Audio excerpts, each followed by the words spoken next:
24 আমরা দেখাচ্ছিলাম যে গীতা জয়ন্তী উদযাপন উপলক্ষে যে কল্যাণপুরের প্রস্তুতি চলছে, আর এই প্রস্তুতি নিয়ে আপনাদের দেখাচ্ছিলাম এর আগের পর্বে যে কল্যাণপুর দ্বাদশ শ্রেণী বিদ্যালয়ে যে প্রসাদের আয়োজন করা হচ্ছে, এলাকার যারা মহিলারা রয়েছে তারা একত্রিত হয় এবং তাদের প্রতিক্রিয়াও আমরা নিয়েছি। এই মুহূর্তে আমরা মঞ্চের সামনে দাঁড়িয়ে রয়েছে, আমরা যদি মঞ্চ দেখাই একেবারে সাজিয়ে তোলা হয়েছে, কিন্তু সম্পূর্ণ প্রস্তুতি প্রায় শেষের পথে। সেই ছবি আপনাদের সামনে এখান থেকে আমরা দেখাচ্ছি এবং কথা বলবো এখানে যারা রয়েছেন তাদের সাথে, যারা এই মঞ্চ ঘুরে দেখছেন এবং তা সম্বন্ধে কি বলবে তারা আমরা একটু জানার চেষ্টা করব। নমস্কার দাদা। নমস্কার।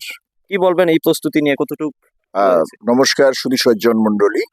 আমরা কল্যাণপুরে গীতা জয়ন্তী 2025 উৎসবের পক্ষ থেকে আপনাদেরকে প্রথমেই সাদর আমন্ত্রণ জানাচ্ছি।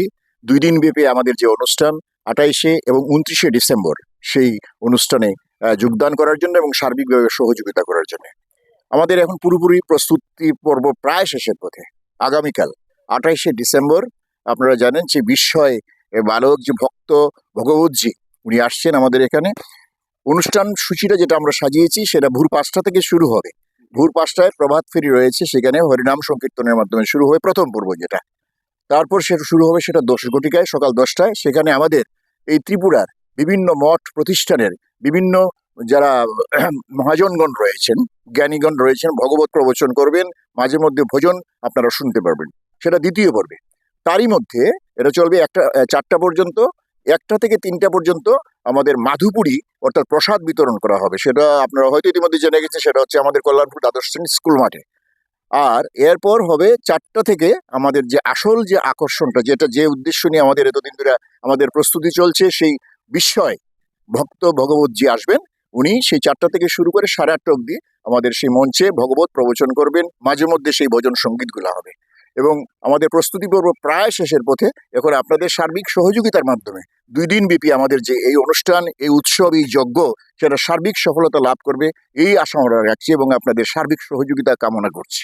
একেবারে আমরা কথা বলছিলাম তাদের সাথে, এই প্রস্তুতি একেবারে চলছে শেষ পর্যায়ে। আমরা আরো আছে খোয়াই থেকেও রয়েছে, তারা এই প্রস্তুতি দেখছে, আমরা কথা বলবো তাদের সাথে। কিরকম লাগছে এই প্রস্তুতি দেখে আপনার? নমস্কার।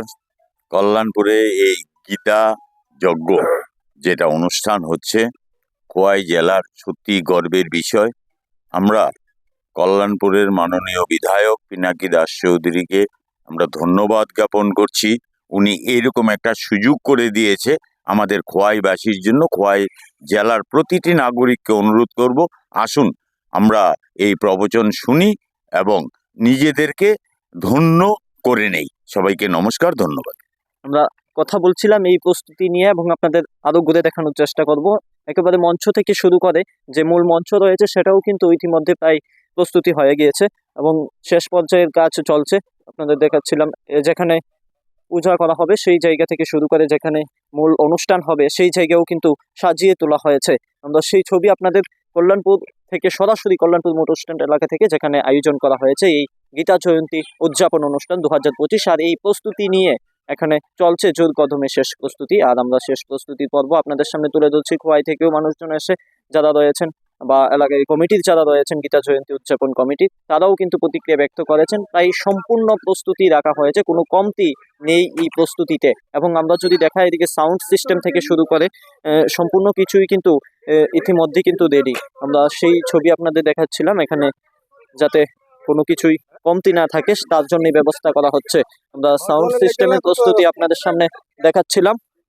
আমরা সেই ছবি আপনাদের এই মঞ্চও কিন্তু একেবারে সাজিয়ে তোলা হয়েছে, আমরা সেই ছবি আপনাদের সামনে এখান থেকে দেখাচ্ছিলাম। এবং যারা রয়েছে এই কমিটি তাদের সাথে আমরা কথা বলছি। একেবারে যেখানে মানুষজন বসবে, ভক্তরা যারা বসবে, সেই জায়গাও কিন্তু একেবারে সাজিয়ে তোলা হয়েছে। ম্যাট বিছানো হয়েছে যাতে মানুষজন বসতে পারে, সেখানে বসে এই ভগবত অনুষ্ঠান শুনতে পারেন। আমরা সেই ছবি আপনাদের সামনে সরাসরি তুলে ধরছি।